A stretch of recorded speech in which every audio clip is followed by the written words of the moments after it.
Semua yang pernah menjadi dewa tahu. Konsep dewa itu tidak ada yang disebut lemah. Ada yang mendapatkan kemampuan memotong semua aliran sungai. Bahkan bisa memotong sungai waktu. Membawa pil kecil menuju para 4 wanita cantik kuno. Ada juga yang mendapatkan kemampuan, yakni membunuh kimiawi dengan tingkat keberhasilan 100%. Namun saat sedang berpikir keras, dia malah menemukan kemampuan adik kandungnya. Ternyata adalah mengganti nama orang lain. Akibatnya dalam semalam darah mengalir deras di pulau negara itu. Kematian misterius. Tanpa ada yang selamat. Menurut statistik Perserikatan Bangsa-Bangsa, daftar kematian kali ini semua adalah Hua Xiong. Walaupun negara Hua sangat berbelas kasih, namun secara diam-diam, memberikan 2 orang penghargaan tertinggi negara. Penghargaan itu, konsep dewa tidak ada yang lemah. Hanya orang yang tidak bisa menggunakannya. Saat ini di dunia paralel Lansin, seorang remaja bernama Su, secara tidak sengaja mendapatkan kekuatan konsep dewa. Hanya karena ini adalah dunia berbasis data. Dapat dipahami seperti game yang menyatu ke dunia nyata. Di sini setiap orang, setelah dewasa bisa bangkit dengan berbagai profesi berbeda. Secara umum dibagi menjadi pertarungan, profesi dan profesi kehidupan sebagai 2 kategori utama. Tentu saja, masih ada 100.000 tahun sekali munculnya profesi tersembunyi yang langka. Mereka semua memiliki kekuatan yang luar biasa. Menjadi pelindung Lansin dan dikenang sepanjang masa. Suren benar-benar keberuntungan dunia ini. Bangkitkan profesi sebagai dewa konsep. Sebagai satu-satunya profesi tersembunyi di dunia ini, Suren memperoleh 2 keterampilan eksklusif. Tarik pedang dan blokir. Namun hanya dengan menyelesaikan 108.000 kali penggunaan keterampilan, baru bisa menjadi mahir dalam tarik pedang, dan mahir dalam blokir. Bisa melakukan pembunuhan musuh dalam 1 detik 100%, serta setiap 1 detik kebal, terhadap semua jenis damage. Suren memandang panjang ke kemajuan keahlian. Rasa gatal di hati tak tertahankan.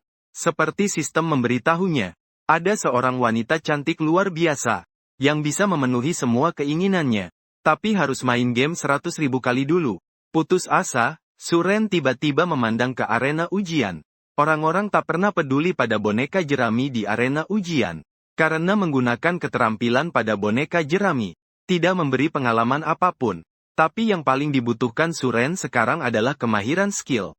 Sedangkan untuk nilai pengalaman, nanti setelah kitab bunga matahari rampung, tak perlu khawatir. Kini Suren mengomel sambil melihat pembuat video. Semua keluargamu berlatih kitab bunga matahari. Aku ini sejarah konsep. Begitulah Suren dengan gila menyerang boneka jerami. Dan memanfaatkan kecepatan tangan selama 18 tahun sendiri. Meningkatkan kemampuan serangan cabut pedang menjadi mahir. Saat itu, serangan cabut pedang sekali tebas menghancurkan segalanya. Pada saat Suren keluar dari batasnya, ia melihat bos terakhir di area ini. Sedang membantai banyak orang. Sosok satu mata raksasa dengan 30 juta darah. Mengabaikan semua serangan orang-orang. Setiap menghindar. Membawa pulang puluhan nyawa yang masih segar. Meskipun orang-orang menggunakan kemampuan serangan terkuat mereka, paling banyak memberikan kerusakan 2 digit kepada satu mata. Raksasa itu, ketika tinju raksasa satu mata, akan jatuh ke wajah Lin Kingsway. Sang tuan mengayunkan pedang. Serangan cabut pedang mahir untuk pertama kalinya diperlihatkan. Sebuah sinar pedang penuh dengan energi besar langsung melesat. Sinar pedang itu seakan bahkan memotong suara. Bos area satu mata raksasa langsung terbunuh. Lebih tak terduga. Bersamaan dengan semua monster elit di sekitarnya. Semuanya terbunuh seketika. Bahkan satu pun ayam pun tidak ditemukan. Saat itu suasana menjadi sangat sunyi. Bahkan suara jarum jatuh ke tanah bisa terdengar. Lin Kingsway dan yang lain tetap di tempat.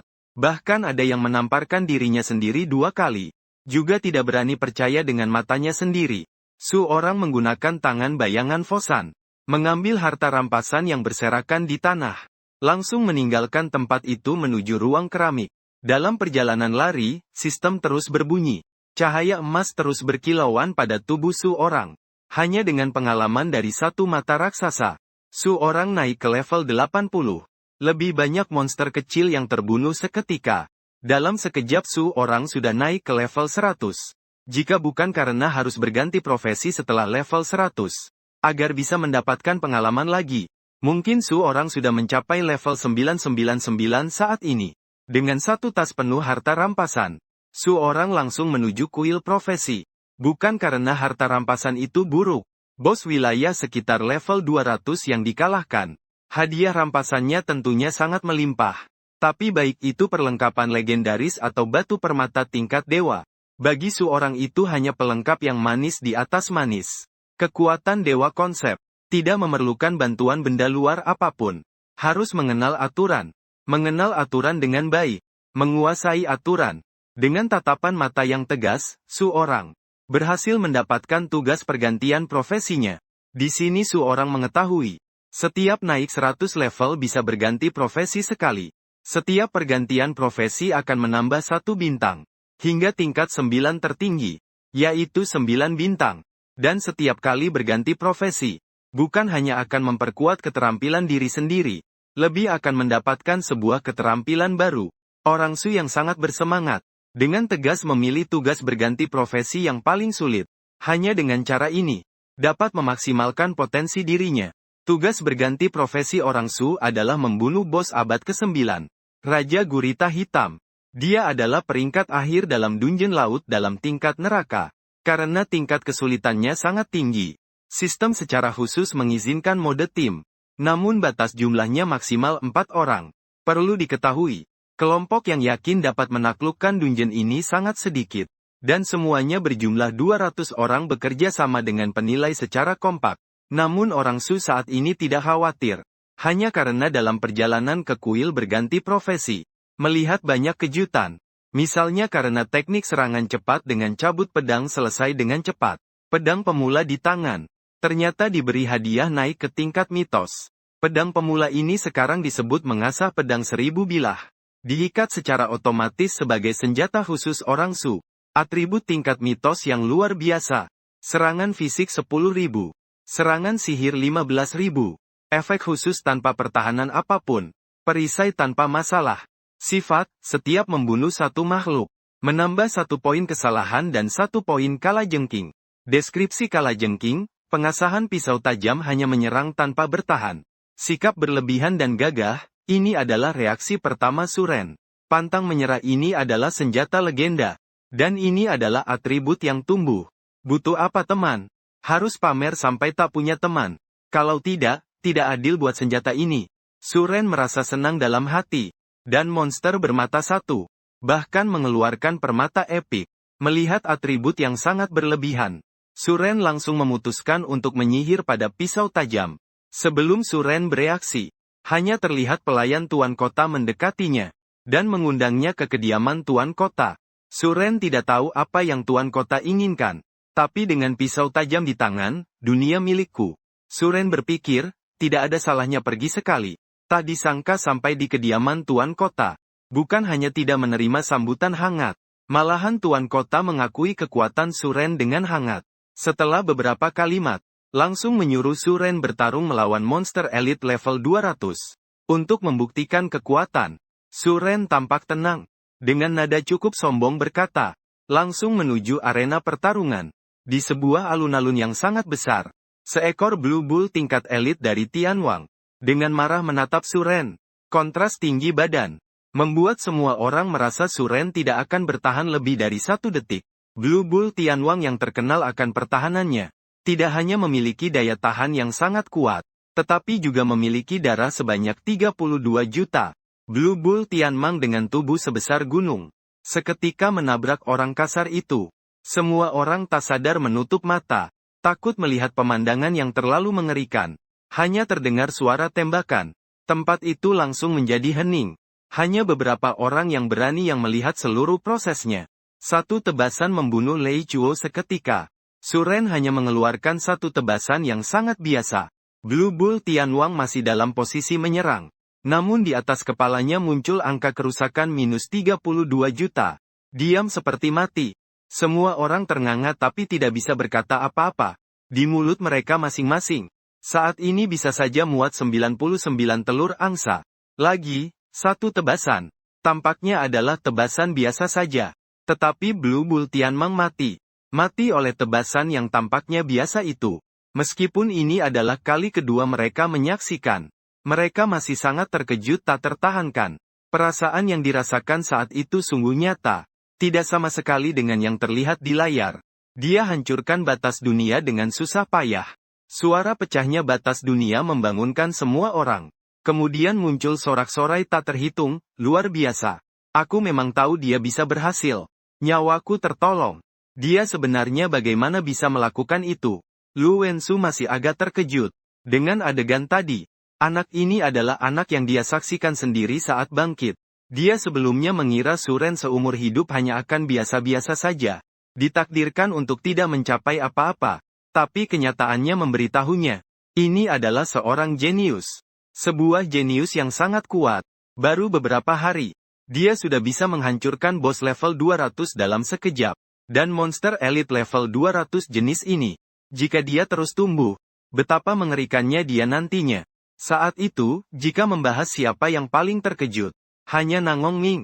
Walaupun bisa membunuh Tian Mang King Niu dalam sekejap, tentu saja membuatnya merasa tak masuk akal. Tapi batas dunia miliknya juga berhasil dihancurkan. Itu adalah hal yang sangat dia banggakan. Bahkan jika bertarung dengan orang selevelnya, dalam beberapa ronde saja, jarang sekali batas dunianya bisa dihancurkan. Tapi anak itu hanya memotong sedikit dengan pedangnya. Bariranya hancur bersama jejaring langit, bersama kerbau biru. Apa arti semua ini? Ini berarti anak ini sudah memiliki kekuatan yang bisa menandingi mereka. Ini sudah tidak bisa dijelaskan dengan logika biasa. Setelah beberapa saat, Nangong Ming akhirnya sadar. Dia menatap Suren dan berkata, "Siapa namamu?" Suren sudah mendapat pengakuannya, hingga layak untuk ditanya namanya secara langsung. Suren menyimpan pisaunya. Tersenyum kepada Suren. "Suren, aku ingat kamu." Sebuah kilatan penyesalan terlihat di mata Nangong Ming. "Kalau kamu adalah seorang penyihir, aku bisa merekomendasikanmu kepada David, agar kamu bisa masuk ke asosiasi sihir lebih awal, tanpa perlu repot dengan para petarung kasar di asosiasi pejuang." Mendengar kata-kata itu, semua orang terkejut dan langsung masuk ke asosiasi sihir. Dalam sejarah selama ratusan tahun di kerajaan naga, sepertinya baru 3 kali terjadi. Ketiga orang itu tak diragukan lagi adalah jenius di antara para jenius. Dan pencapaian mereka sangat sulit diraih oleh kebanyakan orang. Tak disangka Nangong Ming begitu menghargai Suren. Ini cukup menjelaskan betapa luar biasanya Suren. Nangong Ming melangkah ke atas binatang api, kemudian berkata kepada yang lain, "Karena si bermata satu itu sudah mati, kembali untuk melapor. Meskipun adik kecil menyimpan kartu nama ini, jika ada yang perlu aku bantu, bisa membawanya ke asosiasi sihir untuk menemui aku. Semoga ada kesempatan untuk bertemu lagi." Nan Gongming mengeluarkan sebuah kartu nama logam dan melemparkannya ke Suren. Setelah itu menaiki hewan iblis api tanah pergi dari sini. Suren menerima kartu nama itu dan melihatnya. Bagian depan terdapat simbol logo asosiasi sihir. Bagian belakang ada nama Nan Gongming. Semua orang memandangi kartu nama di tangan Suren dengan penuh iri. Ini adalah tanda seorang penyihir besar dari Jalan 7. Masalah biasa bisa diselesaikan dengan kartu ini. Ini sama dengan memiliki jimat pelindung. Jika Lu Wensu tadi sangat takut sampai mati, maka sekarang dia sangat senang sampai hampir melompat. Bagus sekali, orang awam melakukannya dengan sangat baik. Setiap kali Lu Wensu teringat kesempatan besar ini, hatinya tak bisa menahan kegembiraan. Kali ini di kota provinsi Kyushui, pemimpin kota terus berada di hadapannya.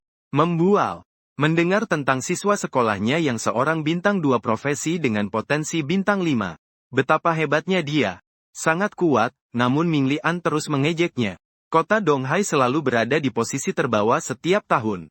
Bahkan pernah menyarankan kepada gubernur mengurangi investasi ke kota Donghai. Lu Wensu sudah sejak lama tidak tahan melihat itu. Setelah ujian besar berakhir, dia sebenarnya ingin melihat wajah tua penguasa kota Kyushui itu akan ditempatkan di mana. "Kepala sekolah Lu, penguasa kota Lu, apakah kamu ada keperluan lain hari ini memanggilku?" Orang Su masih memikirkan senjata yang dipasangkan padanya. "Tapi aku tidak punya waktu untuk mengobrol dengan mereka di sini." Luo Wen berkata sambil tertawa riang. "Memanggil dengan sebutan kepala sekolah atau penguasa kota. Langsung saja panggil aku Lao Lu. Kalau kamu ada urusan, silakan urus saja."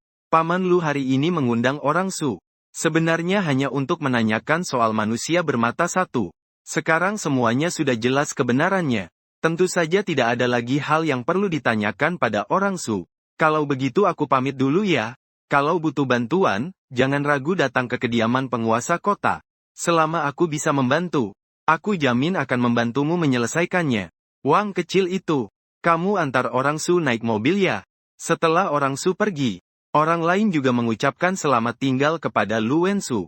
Penguasa kota Lu, selamat ya. Kali ini peringkat pertama minggu ini pasti milik orang Su. Nanti nama kota Donghai pasti akan sangat terkenal. Ternyata manusia bermata satu itu sudah mati. Kami juga akan pulang dulu. Lu Wensu mendengar itu menjadi semakin senang. Lalu menghalangi mereka dan berkata, kemana kalian pergi? Kalau sudah datang ya tetap di sini saja. Hari ini aku senang. Kita tidak akan pulang sebelum mabuk. Pergi ke restoran Tian Sang Renjian, aku yang traktir. Di belakang Lu Wensu, sekelompok orang melihatnya dengan tidak percaya. Apakah pemimpin kota baik-baik saja? Dia biasanya orang yang sangat pelit, tapi malah mengajak kita ke restoran terbesar untuk makan. Kamu bahkan tidak bisa melihat itu? Kita mendapat keuntungan dari Suren. Tapi bagaimanapun juga ada makanan. Masa harus ribet soal itu? Haha, memang begitu. Kali ini pasti harus membuat pemimpin kota mengeluarkan banyak uang. Gadis susu, kamu pergi ya. Aku antar kamu ke sana. Wang Zigang awalnya ingin langsung memanggil nama Suren. Namun kemudian berpikir ulang. Ini kan seorang pemimpin kota yang dihormati sebagai prajurit utama. Diperhatikan oleh penyihir Jalan 7. Jadi panggilan di atas harus lebih hormat. Kapten Wang, menurutmu bengkel pandai besi mana yang terbaik di dalam kota? Kalau dari segi teknik pandai besi, pasti adalah bengkel pandai besi keluarga Su di kota timur. Dikatakan di dalamnya tersembunyi seorang pandai besi tingkat tinggi. Kalau begitu kita ke bengkel keluarga Su saja. Baik, Wang Zigang mengangguk. Melihat rute lalu mengemudi menuju kota timur. Di dalam bengkel pandai besi keluarga Su, seorang pria yang terlihat berusia 30-an tanpa mengenakan baju, sedang dengan penuh tenaga memukul balok besi merah menyala di tangannya. Suara dentuman menggema di seluruh jalan di bengkel pandai besi. Sekelompok orang berkumpul di luar. Sambil menunggu barang dibuat, mereka berbincang-bincang. Teknik pandai besi Bos Su sudah meningkat pesat ya. Di kota Donghai kita ini, teknik pandai besi Bos Su bisa dibilang yang terbaik, ya kan? Memang begitu, kan? Begitu krisis hari ini selesai, saya langsung datang ke Bos Su untuk buat peralatan.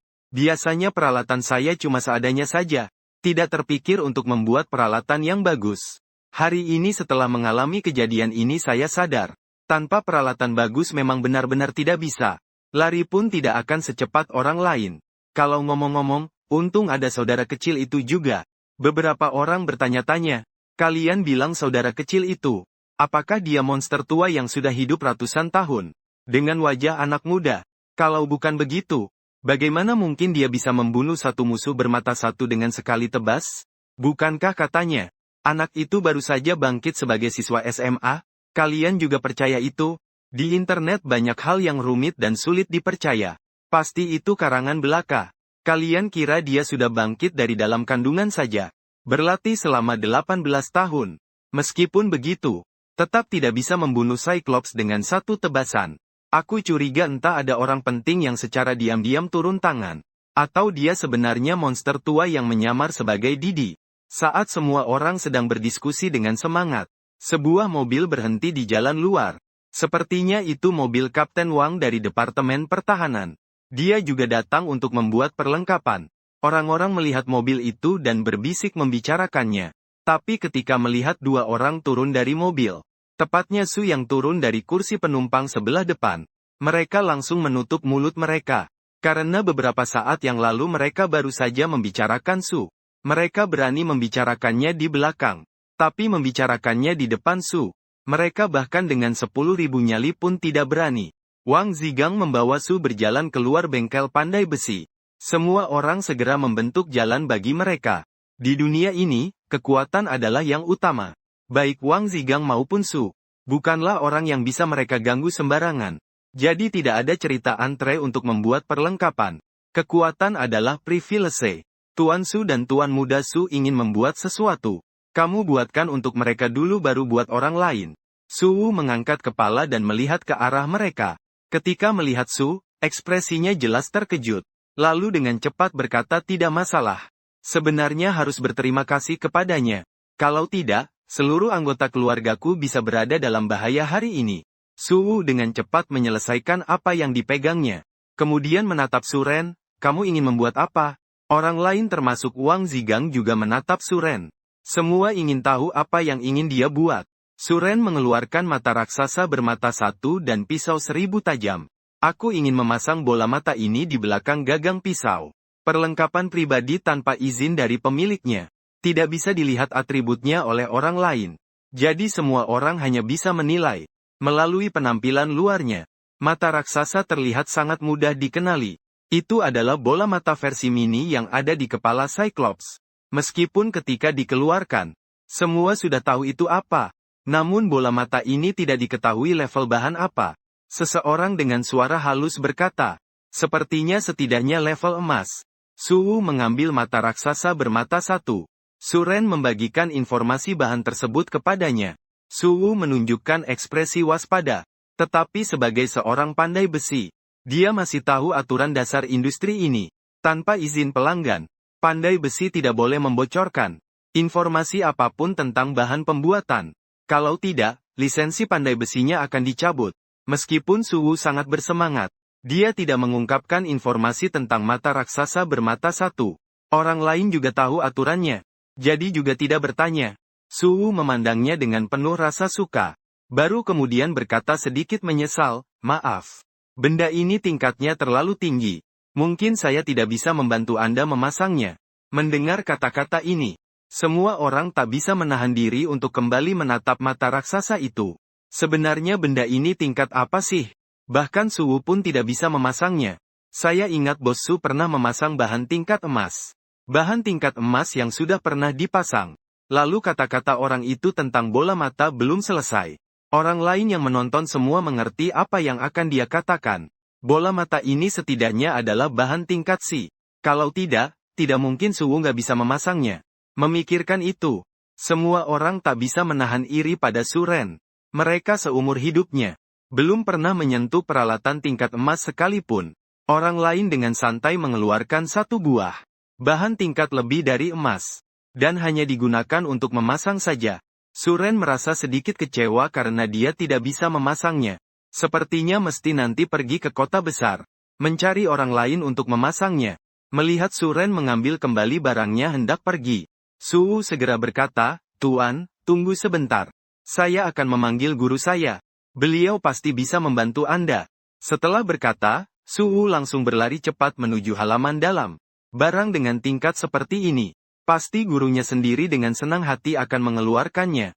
Hal yang paling diinginkan seorang pandai besi seumur hidupnya adalah membuat sebuah peralatan tingkat atas. Meskipun tidak berhasil membuatnya, setidaknya bisa melihat bahan-bahan legendaris itu. Itu sudah sangat baik. Apakah gurunya hebat? Walaupun agak khawatir, Su Zi melihat tingkat Gian Sae, lalu bilang tidak bisa ditinggalkan begitu saja. Perlu diketahui ia belum melihat atribut dari pisau 1000 bilah.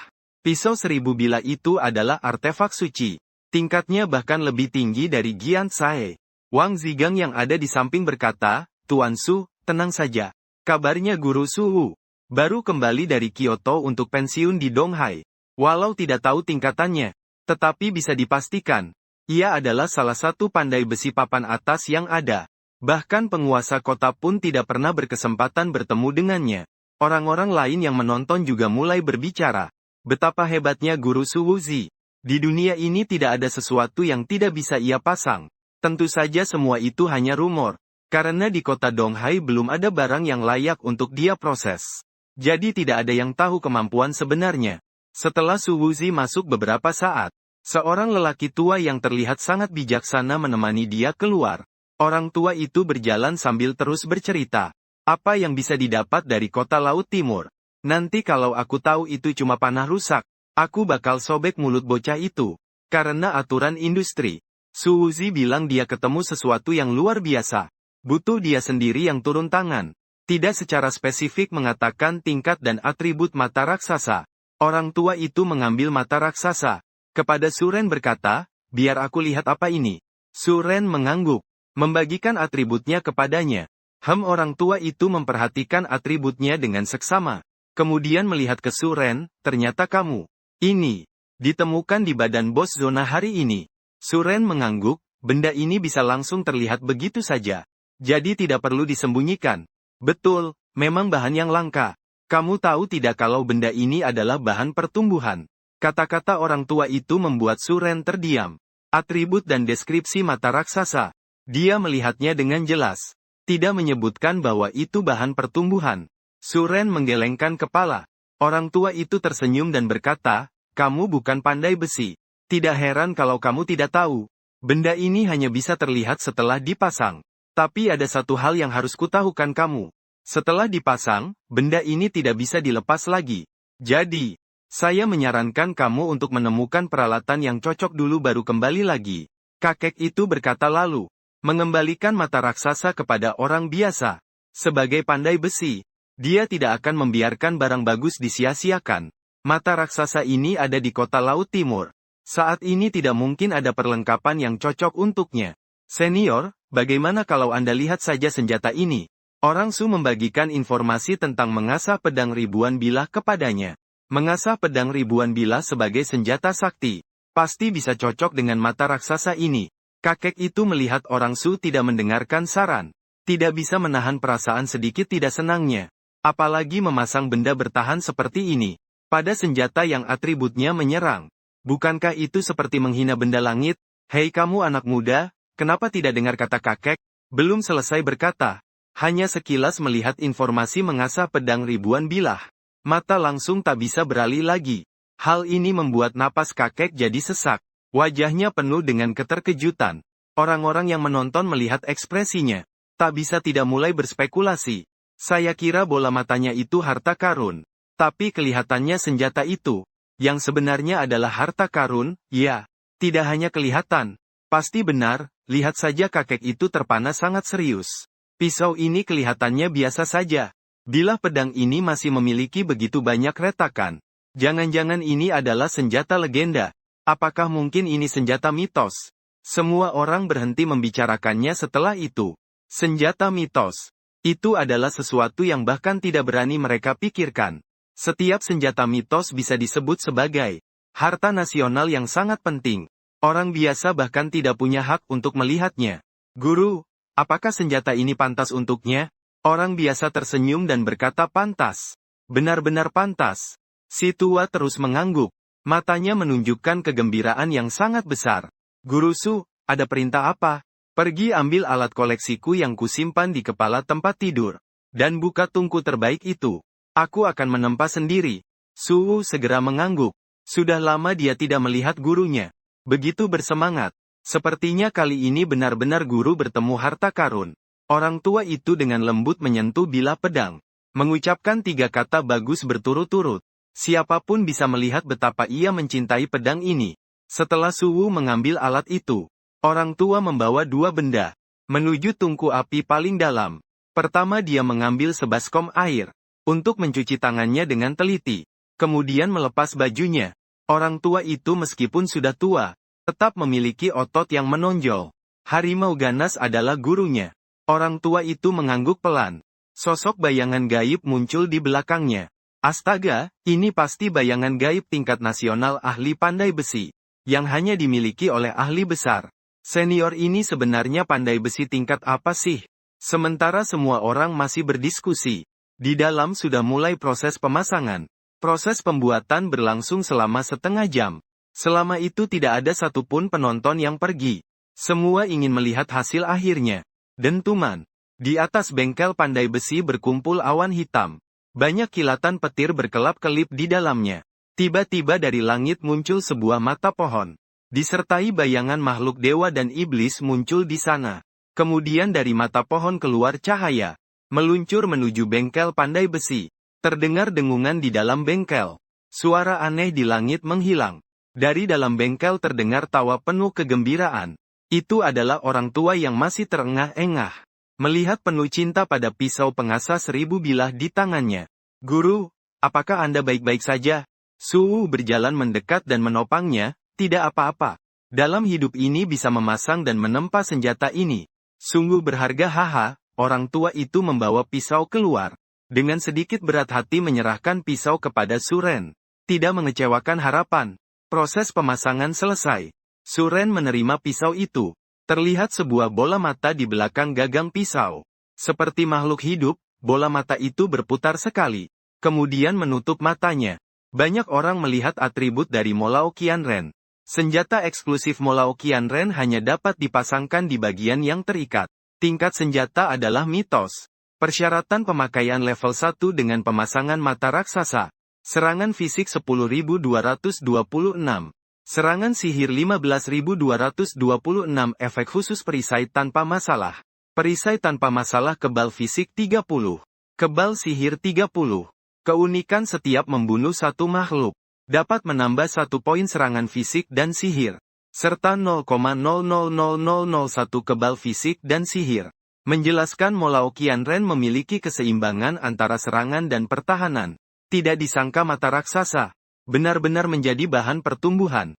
Meski peningkatan 0,000001 terlihat biasa saja. Namun dalam persyaratan pertumbuhannya, tidak disebut berapa level monster yang harus dibunuh. Suren bahkan jika membunuh monster level terendah Yaoji, dapat meningkatkan jumlahnya hingga 100.000. Dapat menambah 1 poin kebal ganda.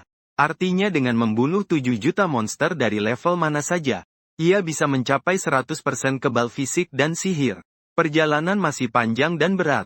Meskipun puas, dia menyimpan pisau. Melihat ke arah orang tua dan berkata terima kasih, senior. Bagaimana biayanya? Melihat kondisinya seperti ini, pasti sudah mengerahkan segala tenaga. Apalagi dia adalah seorang master pandai besi nasional. Orang biasa mungkin uang yang baru saja dia hasilkan. Segera akan ditinggalkan sendiri. Hehe, biaya itu tidak usah dibicarakan. Orang tua itu mengayunkan tangan. Aku bisa memasang sekali sendiri. Senjata langka seperti ini. Dapat dianggap sudah tidak ada penyesalan dalam hidup ini. Apalagi kamu sudah menyelamatkan rakyat kota Laut Timur. Jika aku menarik biaya darimu, bukankah itu akan membuatku mendapat cercaan dari orang lain? Kalau begitu, terima kasih banyak senior. Saya ingin tahu, siapa nama besar senior? Saya, Surengong, menghormatimu. Menghadap senior tua ini. Sikap dasar seperti ini. Orang Su masih mengerti bahwa aku bernama Gu. Orang-orang di Kyoto memanggilku Gulao, orang tua Gu. Terima kasih Gulao sudah turun tangan hari ini. Orang tua itu mengangguk, usia muda sudah mencapai prestasi seperti ini. Masa depan kerajaan naga. Semua tertumpu pada kalian para pemuda. Kalau nanti butuh bantuan dariku, kamu tinggal datang saja. Suwu membantu saya masuk ke dalam rumah. Tulang tua saya ini hampir hancur hari ini. Ini adalah guru. Melihat lawan pergi, Suren juga berkata kepada Wang Zigang, Kapten Wang. Kita juga pergi saja. Perlengkapan sekarang sudah selesai dipasang. Suren memutuskan hari ini untuk beristirahat dengan baik. Besok akan pergi ke Dungeon Laut Dalam untuk memulai tugas putaran pertama. Tidak tahu keterampilan baru akan seperti apa. Suren sangat menantikannya. Malam itu Suren makan sambil menonton TV. Terlihat si ahli yang kemarin kembali berbicara panjang lebar tentang dirinya. Hari ini kami kembali mengundang Chen Lao sebagai tamu. Kami dari stasiun TV Laut Timur. Chen Lao, Anda kemarin bilang Suren hanya bisa jadi penjaga pintu. Sekarang apa pendapat Anda? Saya masih mempertahankan pendapat saya. Hari ini benar-benar. Tidak mungkin Suren itu yang melakukannya.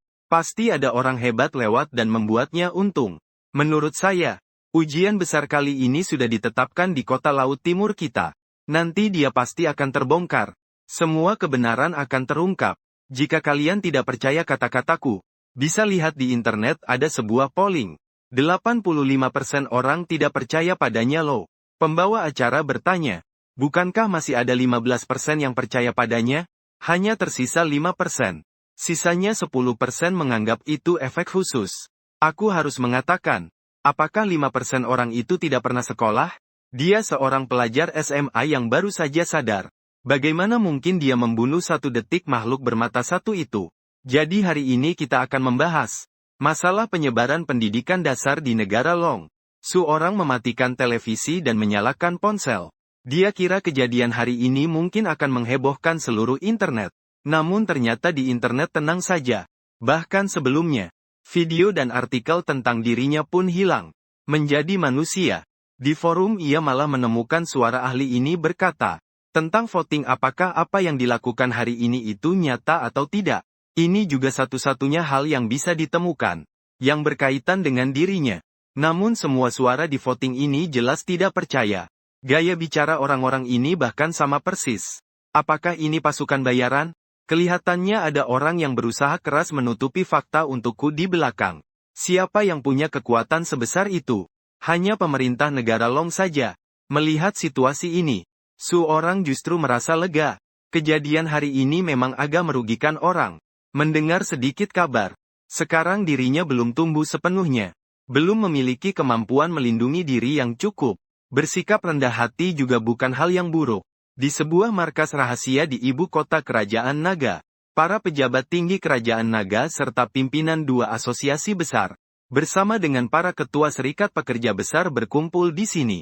Di posisi pimpinan, seorang pria parubaya yang sedih memandang ke semua orang dan berkata, menurut kabar dari asosiasi sihir, Nan Gongming, anak yang bernama warga biasa itu, memang memiliki kemampuan untuk membunuh bos wilayah dalam sekejap.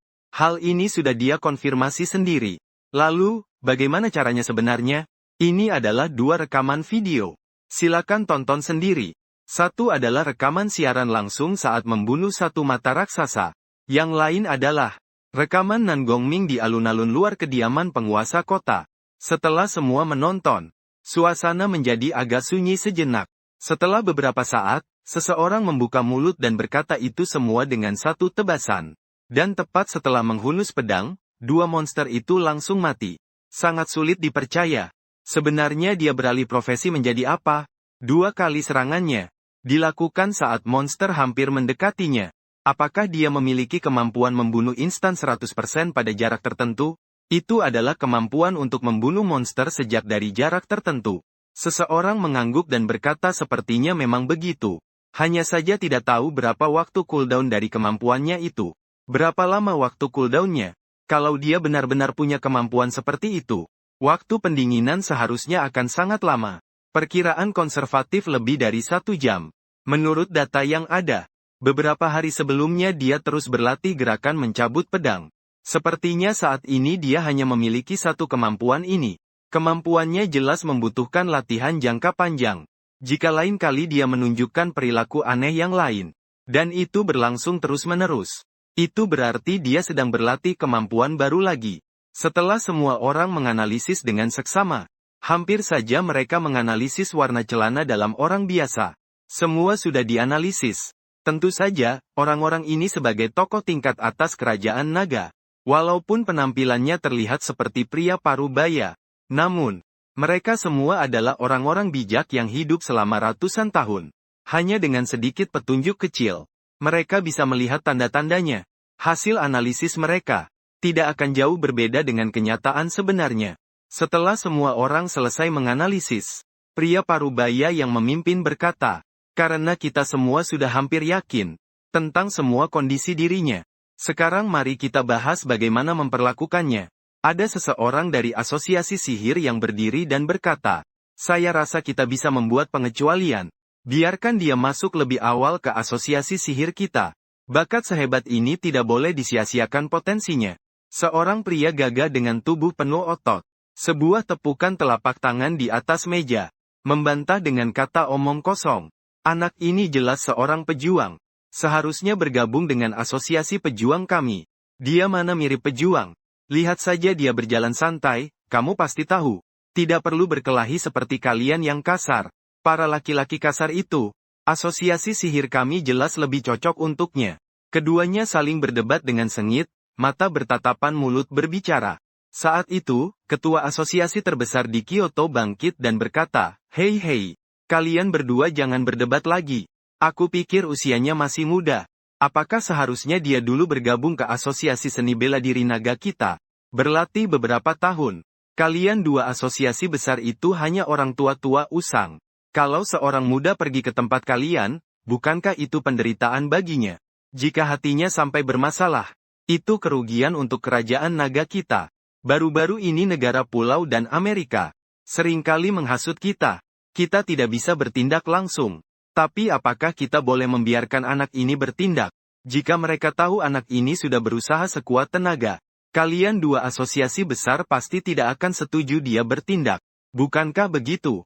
Mendengar itu, orang dari dua asosiasi besar, tak sadar mereka mengangguk serempak. Pertarungan antar serikat setiap negara selalu dilakukan oleh para pemuda dalam serikat. Membiarkan orang Su masuk serikat pekerja untuk berlatih memang ada banyak manfaatnya. Dengan begitu di tingkat internasional, bisa memperjuangkan lebih banyak keuntungan untuk negara naga. Melihat kedua orang itu mengangguk, ketua serikat pekerja Longwu hampir tertawa bahagia di dalam hati.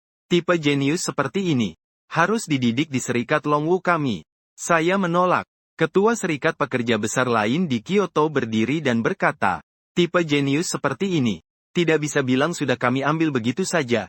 Saya pikir cara yang paling adil adalah, setelah ujian besar ini selesai, biarkan dia memilih sendiri. Ketua serikat Longwu masih ingin berdebat. Pria parubaya yang duduk di kursi melarangnya. Sampai sekarang berebut masih terlalu dini. Tunggu sampai dia selesai ujian besar dan lihat hasilnya. Juga kirim orang untuk memantau pergerakannya dengan lebih. Tapi jangan mengganggu latihannya. Jika dia melakukan hal luar biasa, kalian usahakan untuk menekan itu. Jangan sampai orang-orang dengan niat buruk mengetahui potensinya. Kalau sudah begitu, serang saja dia. Rapat ditutup di dalam toko dagang Dayun. Wang Fugui dengan wajah penuh air mata berlutut di tanah. Berkisah sambil menangis ke kamera di depannya. Setelah selesai, dia memutarnya lagi sendiri. Setelah tidak menemukan celah apapun, memutuskan untuk mengunggahnya ke internet. Apakah ini berguna untuk yang mengelola? Wu Xiaochui menonton video itu sekali lagi, tak bisa menahan kekhawatirannya. HMPH, pasti berguna. Kali ini aku akan membuat anak itu hancur nama baiknya. Wang Fugui dengan wajah yang tajam dan kejam. Dia harus membalikkan komentar negatif tentang Dariun Trading Company. Kalau tidak, Tuan Muda tidak akan membiarkan mereka berdua. Meskipun ia secara alami tidak tahu bahwa dirinya telah menarik perhatian pejabat tinggi Longguo, dan bahkan terjebak dalam sebuah konspirasi. Saat itu ia sedang berbaring di tempat tidur, merencanakan skenario besok, bagaimana menyelesaikan tanpa terluka. Keesokan paginya, setelah sarapan, Suren berjalan keluar kota. Lokasi Dungeon Laut Dalam terletak di tenggara kota Donghai. Perjalanan di sepanjang pantai masih sangat jauh. Saat Suren keluar kota, dia menemukan, baru-baru ini di Donghai, muncul banyak wajah muda asing. Sepertinya, mereka adalah peserta ujian dari kota lain di Donghuazui yang datang lebih awal untuk survei lokasi. Para peserta yang sudah familiar dengan lingkungan. Ketika melewati titik pengumpulan energi mesin kecil, Suren bahkan menemukan sekelompok orang sedang duduk bermeditasi di atas batu yang dia tumpuk beberapa hari lalu. Orang Su menggelengkan kepala dan meninggalkan tempat ini, tanpa membiarkan mereka menemukan dirinya. Orang-orang dari tempat lain, mungkin belum terlalu mengenal siapa orang Su itu. Namun di kota Laut Timur, orang Su bisa dibilang dikenal setiap rumah tangga. Setelah berjalan di luar selama lebih dari 3 jam, orang Su akhirnya tiba di pintu masuk Dungeon Laut Dalam. Sebuah lorong yang seperti permukaan cermin, tegak berdiri di pantai. Di sekelilingnya sangat sepi. Selain beberapa kepiting yang berlari-lari di pantai, hampir tidak terlihat makhluk lain. Orang Su menghunus pedangnya, sekalian menyingkirkan kepiting-kepiting itu, lalu berjalan menuju portal dungeon. Melihat portal dungeon di depannya, orang Su mengulurkan tangan dan menekannya. Kemudian sebuah pesan muncul. Selamat datang menantang Raja Gurita Hitam Laut Dalam. Dungeon direkomendasikan untuk level 90 dengan satu transisi level 50. Silakan pilih tingkat kesulitan, normal, tingkat kesulitan petualang, tingkat kesulitan pejuang, tingkat kesulitan neraka. 4 tingkat kesulitan muncul di depan orang Su. Misi perubahan profesi orang Su adalah mengalahkan Raja Gurita Hitam tingkat neraka. Jadi dia tidak ragu-ragu, langsung memilih tingkat kesulitan neraka. Silakan masukkan bahan pembuka dungeon, bintang laut yang bermutasi 5, cakar kepiting kepala besar yang bermutasi 10. Surat tantangan tingkat kesulitan neraka. Begitu melihat bahan-bahan ini, Suren tak bisa menahan untuk mengerutkan keningnya. Surat tantangan tingkat kesulitan neraka. Dia sudah membeli setelah mencari info tadi malam. Namun juga tidak pernah dengar bahwa tantangan ini butuh dua jenis bahan tadi juga. Saat Suren mengambil ponselnya untuk mencari info, seekor binatang buas terbang dari langit menukik ke bawah. Kemudian dua pria dan satu wanita melompat turun dari atas. Ada yang lebih dulu datang. Ketiganya menatap Suren, lalu menghela napas lega. Hanya remaja saja. Mungkin cuma datang bermain di sini. Suren juga memperhatikan mereka, tapi tidak mengurusi mereka, melainkan fokus mencari info sendiri. Setelah mencari sebentar, Suren akhirnya mengerti. Ini adalah barang yang diminta oleh tantangan dungeon bermutasi. Dungeon bermutasi dibanding dungeon biasa. Tingkat kekuatan monster akan lebih tinggi. Kesulitan juga bertambah. Tentu saja hadiahnya juga lebih besar. Pada saat itu, pria pemimpin dari 3 orang itu bertanya, "Kawan muda, apakah kamu datang untuk menjalani dungeon bermutasi ini?" Suren mengangguk, "Kamu masuk tim. Bagaimana kalau kita berdua green bersama?" Pemimpin berkata sambil berdiskusi. Ketiga saudara ini sudah menemukan bahwa dungeon ini sudah bermutasi sejak kemarin. Hari ini setelah mengumpulkan bahan, mereka kembali untuk membersihkannya. Tidak disangka, orang Su lebih dulu masuk. Jika orang Su masuk ke dungeon, maka dungeon bermutasi ini akan hilang. Dungeon yang muncul berikutnya akan berubah menjadi dungeon biasa. Dungeon yang sama tidak diizinkan ada 2 tim sekaligus dalam waktu yang sama. 3 orang dari 2 tim tidak punya pilihan, maka memilih mengajak orang Su bergabung. Kalian punya bahan bersih dungeon. Seseorang mengundang orang Su dengan senang hati. Kalau tidak, dia harus kembali ke kota Laut Timur untuk membeli bahan. Pergi dan kembali akan membuang waktu 6 jam lagi. Tentu saja, kami bertiga berasal dari kota Changming. Kamu dari mana, adik kecil? Saya dari kota Laut Timur. Orang ini tersenyum dengan sopan. Kalau begitu kita masih tetangga. Adik kecil, masuk timlah. Saya mengundang kamu. Yang Wei mengundang kamu bergabung ke tim, kaya mendadak semalam. Apakah kamu ingin bergabung? Melihat nama tim ini, orang Su memilih menerima. Orang Su bergabung ke tim dengan level 100 profesi. Yang Wei menatap level orang Su. Tidak bisa tidak merasa sedikit menyesal. Karena belum melakukan perubahan profesi. Itu berarti akan sangat menjadi beban bagi mereka bertiga. Ketiganya sudah mencapai level 30 lebih pada perubahan pertama. Dan apa profesi Su pun, mereka juga tidak bisa melihatnya. Bro, kita kan mau main di tingkat kesatria. Apakah membawa dia akan mengganggu kita dalam menyelesaikan misi? Salah satu dari mereka laki-laki berkata agak kesal. Setiap dungeon disesuaikan dengan jumlah pemain yang masuk, sehingga HP dan pertahanan monster juga bertambah. Menambah beban seperti ini pasti akan memberatkan tim. Saat itu Su juga sedang memeriksa informasi mereka. Yang Wei adalah prajurit perisai darah level 35 pada perubahan kedua. Yang Kai adalah prajurit elf serang dan bertahan level 33. Yang Xiaomei adalah pendeta berkat level 33 pada perubahan kedua. Apakah kita bisa masuk sekarang? Aku ingin melakukan misi perubahan profesi. Jadi harus menyelesaikan di tingkat neraka. Su menyampaikan permintaannya. Apa kamu tidak salah dengar? Kamu yang level 100 tapi belum ganti profesi. Tiba-tiba ingin main di tingkat neraka? Yang Kai tertawa geli karena perkataan Su. Mereka bertiga cuma berani main di tingkat kesatria saja. Orang ini langsung ingin main di tingkat neraka. Mungkinkah setelah melihat informasi mereka bertiga, dia ingin numpang keuntungan dari mereka? Tidak perlu kalian bantu. Aku bisa menangani sendiri. Aku tidak tahu akan ketemu dengan dungeon mutan. Jadi aku tidak membawa bahan apapun. Barang yang keluar itu aku tidak perlu. Anggap saja itu uang bahan untuk membuka dungeon untuk kalian. Orang biasa berpikir, aku sudah mengalah sebesar ini. Seharusnya ketiga orang ini setuju ya. Kalau mereka masih tidak setuju, hari ini aku pasti tidak bisa farming dungeon ini. Bro kecil, kamu tahu apa yang kamu katakan tidak? Kita tidak perlu turun tangan. Maaf bertanya, kamu profesi apa? Berani ngomong-omong besar seperti itu. Dalam hati ketiga orang itu, sudah memutuskan bahwa Su adalah orang yang suka membual, bermain dungeon berkelompok. Tidak ada yang suka orang seperti ini. Orang seperti ini, mungkin saja suatu saat akan membahayakanmu, membuatmu terjebak dalam situasi sulit. Su menunjukkan senjata yang dipegangnya. Yang Xiaomei melirik sebentar, lalu dengan suara pelan berkata kepada dua kakaknya, kakakku. Kakakku kedua, senjatanya tidak biasa. Aku pernah melihat pedang milik ketua kota kita. Namun sepertinya tidak sehebat yang dia pegang ini. Kalau dia berani datang sendiri untuk menyelesaikan tingkat neraka, mungkin memang benar ada sedikit kemampuan. Dan lihat usianya. Sekitar 18 tahun. Kalau dia siswa yang baru bangkit tahun ini, mungkin dia adalah seorang jenius. Dua orang itu mendengar, tak bisa menahan diri untuk menatap Suren lagi. Usia segitu sudah level 100. Memang mungkin dia seorang jenius. Kalau dia punya potensi bintang 5, atribut dasarnya bahkan bisa lebih tinggi dari kami bertiga. Untuk memastikan, Yang Wei berbicara. Kau ini adik baru yang baru bangkit tahun ini, kan? Benar, Suren mengangguk. Baiklah.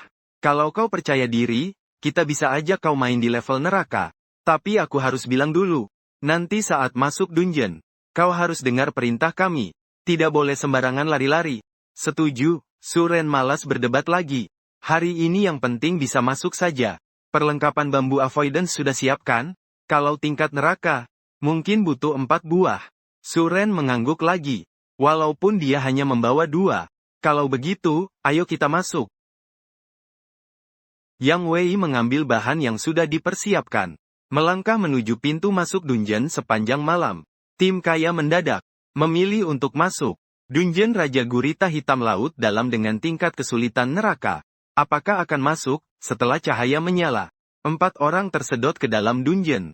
Anda telah memasuki dungeon neraka Raja Gurita Hitam Laut dalam. Dungeon ini memiliki mutasi.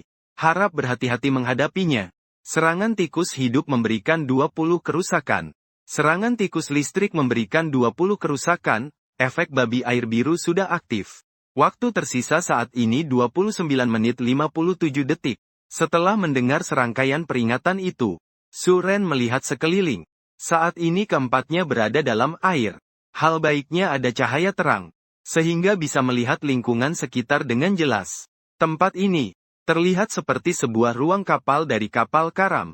Selain air laut di sekitar, struktur ruang kapal masih tampak jelas. Yang Wei berkata, aku jalan di depan. Kalian hati-hati dan ikuti di belakang. Karena seluruh sekitar adalah air laut. Keempatnya tidak bisa membuka mulut untuk bicara. Hanya bisa berkomunikasi lewat chat tim. Setelah berkata begitu, Yang Wei mengeluarkan sebuah perisai dan pedang pendek. Melangkah di papan kayu dasar ruang kapal. Ketiga Suren masing-masing mengeluarkan senjata dan mengikuti. Baru saja melewati kabin kapal pertama. 5 atau 6 gurita kecil langsung menyerang beberapa orang. Gurita kecil berlevel 120. Serangan fisik 16.800, serangan sihir 14.580. HP 550.000, pertahanan fisik. Pertahanan sihir 13.500, 11.500, skill serangan tentakel. Serangan berputar. Menjelaskan bahwa dalam dungeon laut dalam, gurita kecil biasa adalah, meskipun disebut gurita kecil, namun jika 5 atau 6 menyerang bersamaan, damage-nya tidak sedikit. Yang pertama kali diserang tentu saja Yang Wei.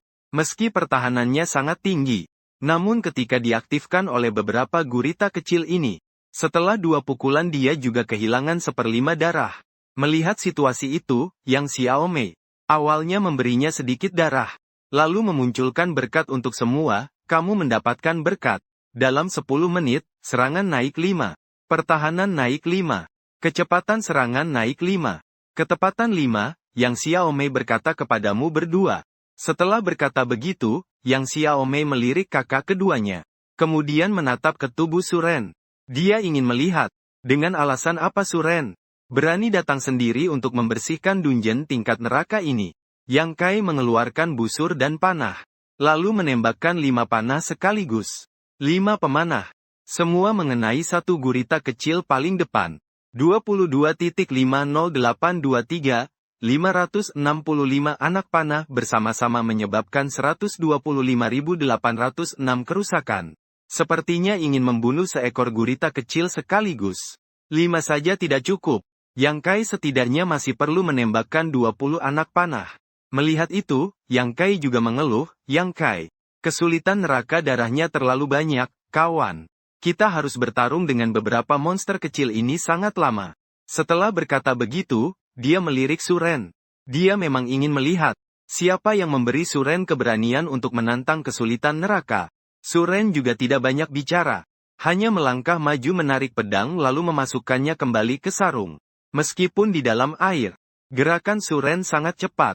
3 saudara kandung keluarga Yang.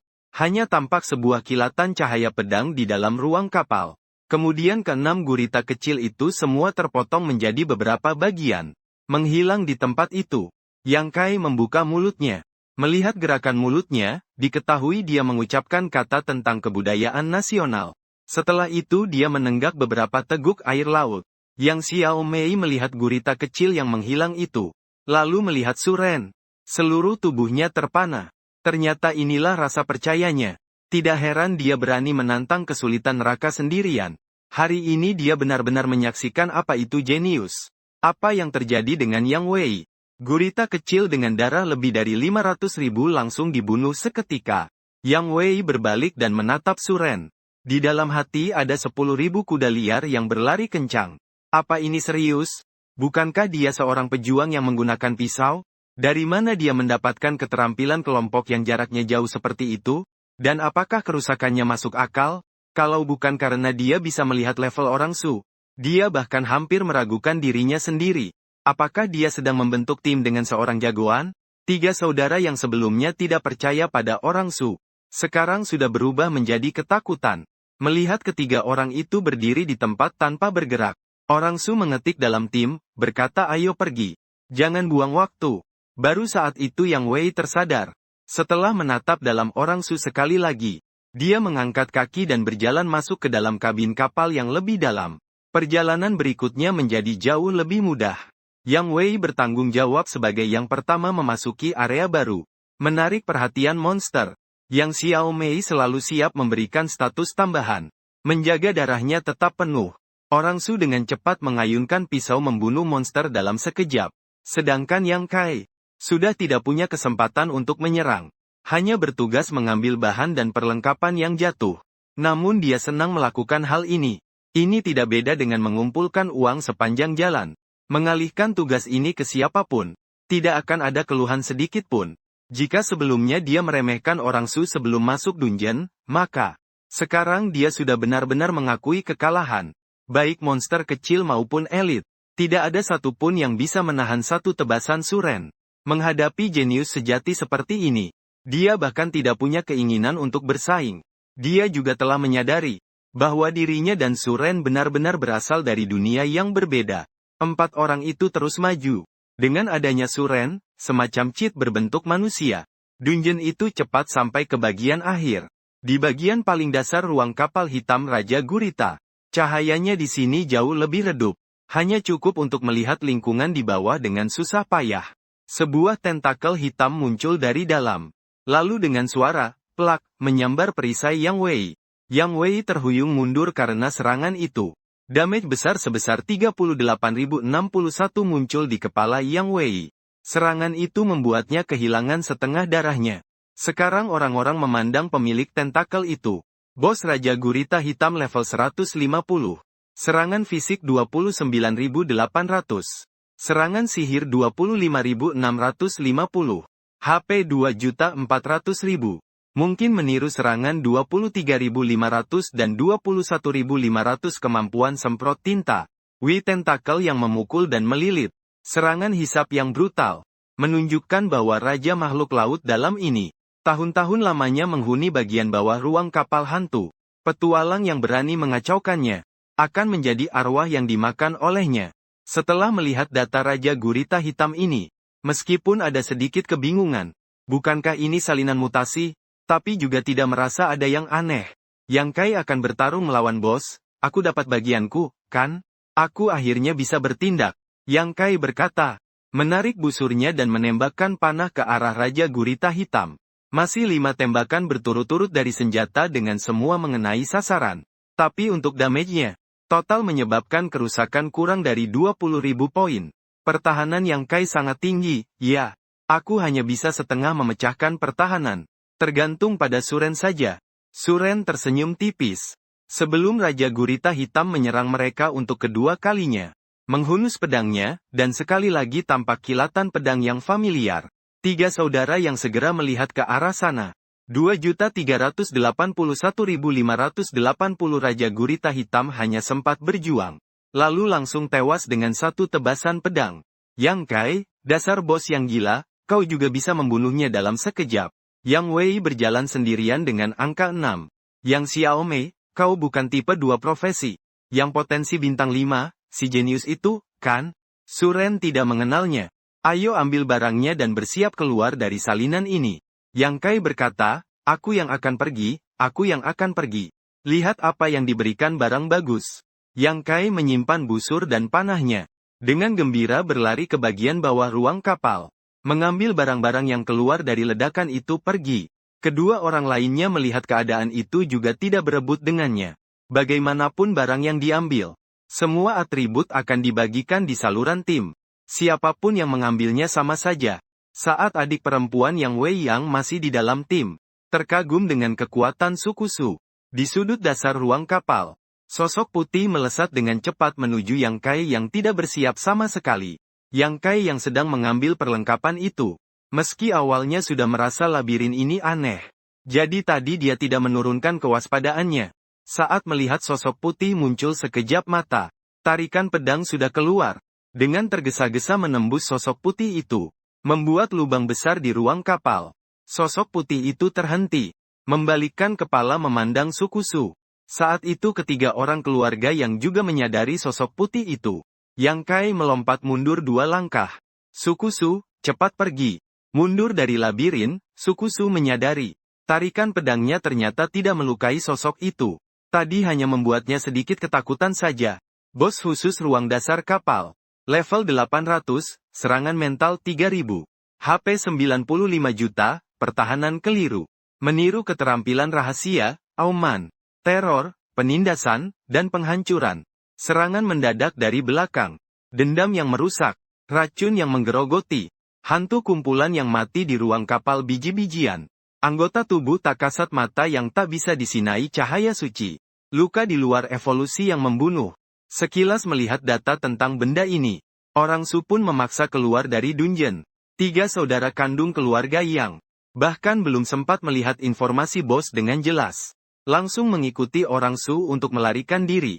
Untungnya juga, bos sebenarnya dari dungeon ini, Raja Gurita Hitam, sudah mati. Kalau tidak, mereka yang belum keluar dari pertempuran, sama sekali tak bisa keluar dari dungeon. Pada saat ketiganya keluar dari dungeon, pengumuman dunia pun berbunyi. Di kota Laut Timur, Provinsi Donghua, Kerajaan Naga, muncul dungeon baru kapal hantu. Level yang direkomendasikan adalah level 50 dengan transisi 5. Transisi 7 dan level 50 disarankan masuk secara tim. Batas maksimal peserta adalah 120 orang. Dungeon ini adalah dungeon khusus. Kelas yang direkomendasikan adalah Ksatria Cahaya Suci, Pendeta Cahaya Suci. Perlengkapan yang direkomendasikan adalah perlengkapan dengan atribut Cahaya Suci. Tim pertama yang menaklukkan dungeon ini akan mendapatkan hadiah khusus. Kualitas item boss yang terjatuh minimal adalah legendaris. Setelah mendengar pengumuman ini, semua orang pun tercengang. Kembali ke kota Laut Timur.